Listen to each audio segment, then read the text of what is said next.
আসসালামু আলাইকুম। আমরা প্রবাসী জীবনের কিছু কথা আজকে বলবো। আমি আজকে তেমন বেশি বলবো না। আমার পাশে আমার এক বন্ধু আছে, সে আজকে আপনার সামনে কিছু কথা বলবে। আসসালামু আলাইকুম গাইস। আশা করি সবাই কেমন আছেন, ভালো আছেন নি? আমরা তো আর প্রবাসে আসছি, এই নতুন অবস্থা আসছি। প্রবাস জীবনটা আগে জানতাম না এতটা কষ্ট। বাড়িতে যে সময় ছিলাম মা বাবার কাছে ছিলাম, আর এখন প্রবাসের মধ্যে আসছি, কষ্টগুলা কেউ আর কিছুই বলতে পারি না কাউরে। যারা এই ভিডিওটা পাবেন সবাই ভিডিওটা শেয়ার করে দিবেন। কষ্ট জীবন কথাগুলো আপনার সামনে শেয়ার করলাম।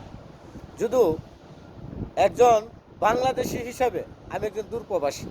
তো প্রবাসীর কষ্টগুলো আপনার কাছে ভালো লেগে থাকে তো অবশ্যই এই ভিডিওটা শেয়ার করে সারা বিশ্ববাসীকে দেখার সুযোগ করে দিবেন।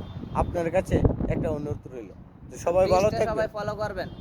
আর আমার পেজটা একটু ফলো করবেন। আমি নতুন, সবাইকে ভালোবাসা দিন, পাশে থাকতে পারি। এই নিয়ে আজকে আমার ভিডিওটা এনে সমর্থন দিন।